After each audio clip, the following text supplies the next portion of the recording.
Salut les gars, bienvenue sur la chaîne. Aujourd'hui, on va analyser le premier match de la Coupe du Monde. Ça va être l'Allemagne contre le Japon. Bon, premièrement, comment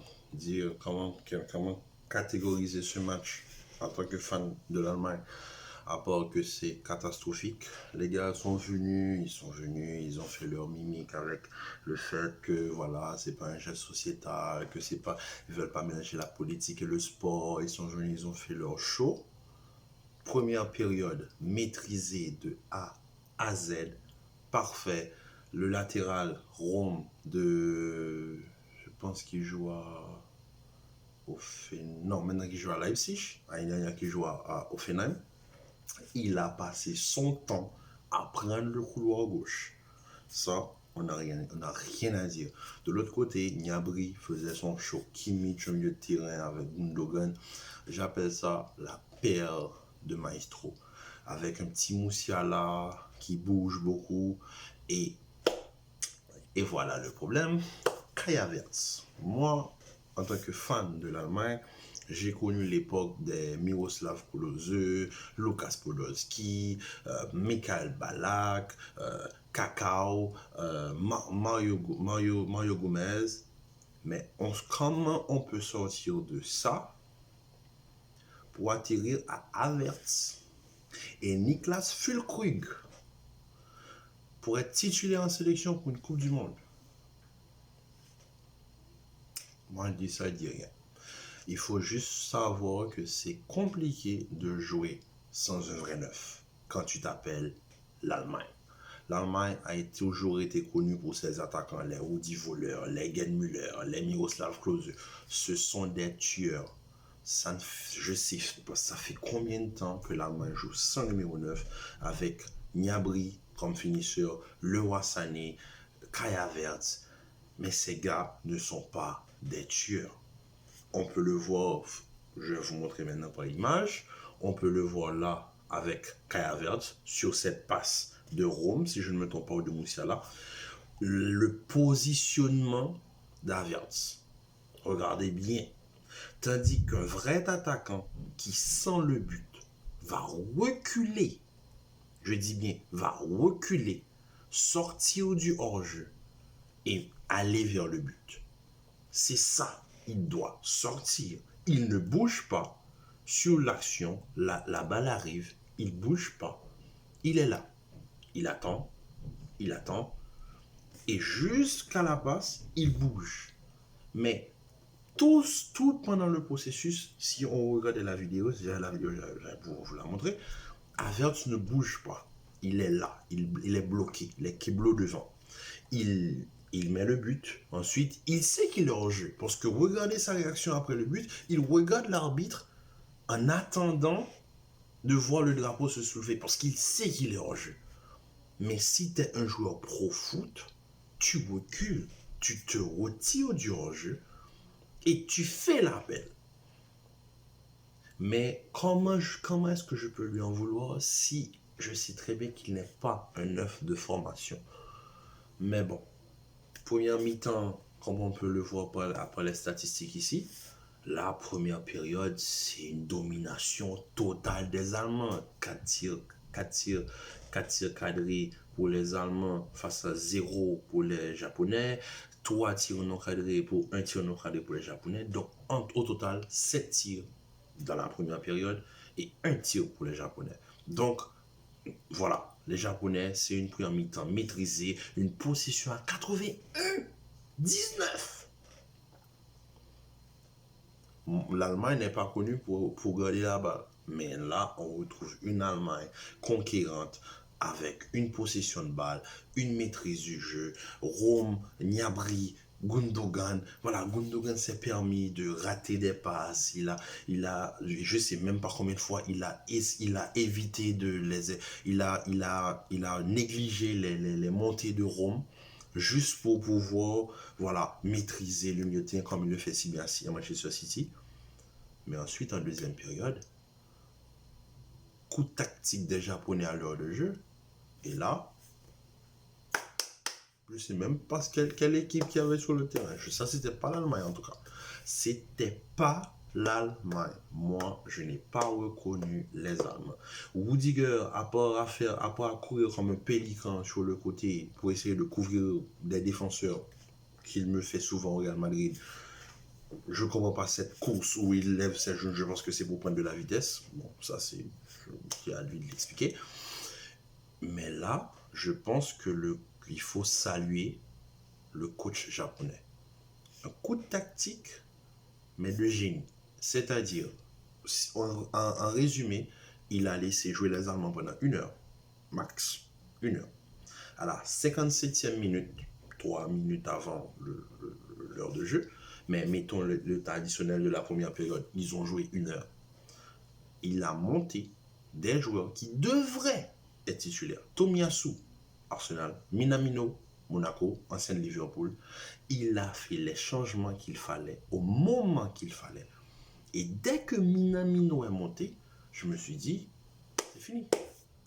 Parce que la deuxième période, le Japon a pris son match en main. Ils ont subi pendant les 10 premières minutes, ou, comme je vous dis, l'heure de jeu pour l'Allemagne, où on a vu un Moussiala qui a fait un type de solo tout seul. Bon, par malchance, la balle passe au-dessus. Mais littéralement, les Japonais, ils ont laissé jouer pendant 1 heure. Ensuite, ils ont enlevé Sakai, Nagatomo, les anciens, et ils ont monté les nouveaux, Tomiyasu et Minamino. Ces deux-là, on connaît, sont explosifs, ils ne vont pas te rater. Et c'est ce qu'ils ont fait. Le premier but, on voit que c'est vraiment à l'engagement. Les Japonais, ils sont allés avec le cœur.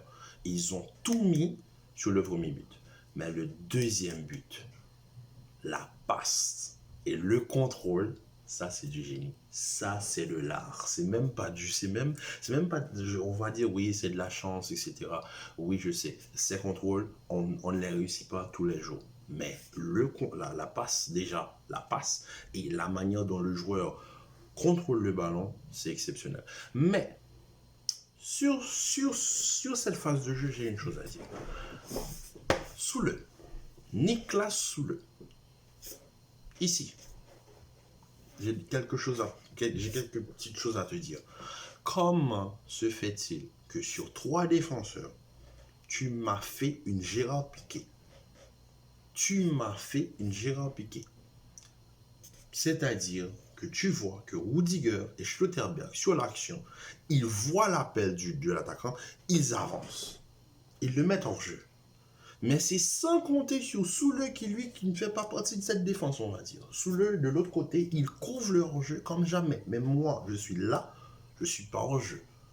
Pour vous dire, Süle, il m'a sorti une performance que je n'ai pas compris aujourd'hui. Il a été bon pendant 1 heure. Ensuite, c'est fini. Et comme je l'ai dit, l'Allemagne, c'est une équipe qui n'a pas de banc. C'est une équipe qui peut te proposer un très beau 11, mais qui n'a pas de banc. C'est-à-dire, quand tu sors Rome, qui peut le remplacer? Qui peut avoir ce talent offensif-là? Qui peut t'apporter ce surplus offensif sur le côté gauche? Il n'y en a plus. Il n'y en a plus. Ne compte pas sur Hector, ne compte pas sur ces gars-là, ils ne sont pas là. De toute façon, ils sont plus bons. Comment est-ce que l'Allemagne qui a connu, on va pas se mentir, on a connu une période exceptionnelle avec l'Allemagne, on se retrouve avec une Allemagne qui joue avec Niklas Füllkrug, un attaquant de pointe, et Moukoko qui a que 18 ans, 19 ans à Dortmund, je ne me rappelle pas de son âge. Donc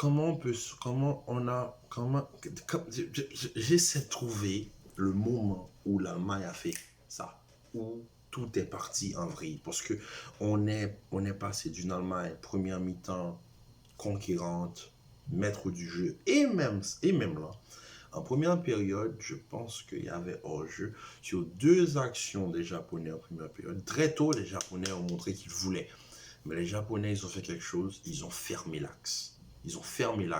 Et là, il n'y avait plus rien. Il n'y avait plus rien. Les Allemands sur les côtés, ils se sont fait plaisir. Gnabry à droite, Roma à gauche, ils sont montés comme ils voulaient. Ils faisaient ce qu'ils veulent. Et en deuxième période, ils ont battu l'Allemagne comme la première période. Ils ont pris les côtés, ils ont ouvert le jeu, ils ont pris les côtés. C'était fini. Moi, en analyse objective du match, je mets mon côté fan de côté. L'Allemagne, si moi j'étais coach, je serais passé à 4 défenseurs. Sous le, il n'a rien à faire sur le terrain. Rien du tout. Rien. Je passe Kimmich sur le côté droit, parce que Kimmich peut jouer côté droit. Je fais un double pivot, Musiala, Goretzka, c'est-à-dire assez complémentaire, ou Gundogan, Goretzka, si vous voulez, on fait ce qu'on veut. Parce que je passe en 4-2-3-1. Je mets Musiala en numéro 10 derrière Füllkrug, si c'est lui qu'on a comme attaquant de pointe.